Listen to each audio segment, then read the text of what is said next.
Hello बच्चों, dream study point में आप सभी का स्वागत है। तो आज के इस वीडियो क्लास में बिहार बोर्ड के कक्षा 8 के भूगोल के अध्याय 1 के सभी प्रश्न उत्तर करने वाले हैं। वीडियो को पूरा देखिएगा और वीडियो अच्छा लगे तो वीडियो को लाइक करके चैनल को सब्सक्राइब कर दीजिएगा। और इस क्लास का PDF टेलीग्राम पर मिल जाएगा, जिसका लिंक डिस्क्रिप्शन बॉक्स में है। चलिए वीडियो को शुरू करते हैं। अध्याय 1 है संसाधन, जिसका पहला प्रश्न है निम्नलिखित प्रश्नों के उत्तर दीजिए। पहला प्रश्न है पृथ्वी पर संसाधन असमान रूप से क्यों वितरित है? इसका उत्तर होगा प्राकृतिक संसाधनों का विवरण भू आकृतियों, ऊंचाई, वनस्पति जैसे अनेक भौतिक कारकों पर निर्भर करता है। पृथ्वी पर इन कारकों में विभिन्नता होने के कारण संसाधन का वितरण असमान है। 2 नंबर प्रश्न है संसाधन संरक्षण क्या है? इसका उत्तर होगा संसाधनों का सतर्कता तथा बुद्धिमत्ता पूर्वक उपयोग करना और उन्हें नवीकरण के लिए समय देना संसाधन संरक्षण कहलाता है। 3 नंबर प्रश्न है मानव संसाधन महत्वपूर्ण क्यों है? इसका उत्तर होगा मानव संसाधन इसलिए महत्वपूर्ण है क्योंकि मनुष्य की योग्यताएं ही भौतिक पदार्थों को मूल्यवान संसाधन में सहायता करती है। 4 नंबर प्रश्न है सतत पोषणीय विकास क्या है? इसका उत्तर होगा संसाधनों का सावधानी पूर्वक उपयोग ताकि न केवल वर्तमान पीढ़ी ही नहीं अपितु भावी पीढ़ियों की आवश्यकताएं भी पूरी होती रहे। 2 नंबर प्रश्न है सही उत्तर पर निशान लगाइए। पहला प्रश्न है निम्नलिखित में से कौन संसाधन को निर्धारित नहीं करता है? तो मात्रा।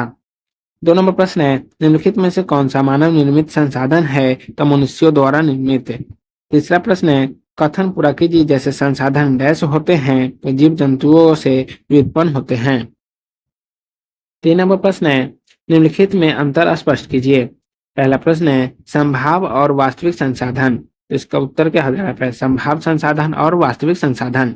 संभाव संसाधन में पहला हो जाएगा वे संसाधन जिनकी संपूर्ण मात्रा ज्ञान नहीं हो सकती है। और वास्तविक संसाधन में पहला हो जाएगा इन संसाधनों की मात्रा ज्ञात होती है।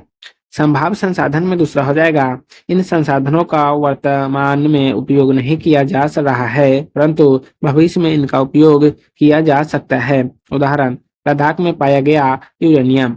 और वास्तविक संसाधन में दूसरा होगा इन संसाधनों का वर्तमान में उपयोग किया जा रहा है। उदाहरण कोयला, खनिज तेल इत्यादि। दूसरा प्रश्न है सर्वव्यापक और स्थानिक संसाधन। इसका उत्तर में क्या होगा? सर्वव्यापक संसाधन और स्थानिक संसाधन। तो सर्वव्यापक संसाधन में क्या होगा? जो संसाधन सभी जगह पर पाए जाते हैं वे सर्वव्यापक संसाधन कहलाते हैं। उदाहरण वायु, सूर्य का प्रकाश इत्यादि। और स्थानिक संसाधन में जो संसाधन कुछ निश्चित स्थानों पर ही पाए जाते हैं वे स्थानिक संसाधन कहलाते हैं। उदाहरण तांबा, लौह, अयस्क इत्यादि। 3 नंबर है क्रियाकलाप। तो रहीमन पानी राखिए, बिन पानी सब सून, पानी कह न उबरे, मोती मानस चून।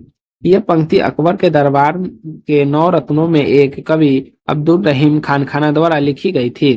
कवि किस प्रकार के संसाधन की ओर संकेत कर रहा है? इस संसाधन के समाप्त हो जाने पर क्या होगा? इसे 100 शब्दों में लिखिए। इसका उत्तर होगा कवि इसमें नवीकरणीय संसाधन जल की ओर संकेत कर रहा है। जल के समाप्त हो जाने के प्रभाव कुछ इस प्रकार होंगे। पहला, जल संचरण की क्रिया समाप्त हो जाएगी। दूसरा, जीव जंतु पानी की कमी के कारण धीरे धीरे समाप्त होने लगेंगे। तीसरा, पृथ्वी पर लोगों को सूखे की समस्या का सामना करना पड़ेगा। चौथा, समुद्री मार्ग समाप्त हो जाएंगे। 5वां, पृथ्वी का तापमान तेजी से बढ़ने लगेगा। 6ठा, कृषि प्रक्रिया संभव नहीं हो पाएगी। 7वां, कोई उद्योग नजर नहीं आएगा। और 8वां, समुद्र में रहने वाले सभी जीव जंतु मर जाएंगे। तो पानी के समाप्त होने का अर्थ पृथ्वी पर से जीवन समाप्त हो जाएगा। तो आज के इस वीडियो क्लास को यहीं समाप्त करते हैं। फिर मिलेंगे नेक्स्ट वीडियो में। तो आप सभी को वीडियो देखने के लिए बहुत बहुत धन्यवाद।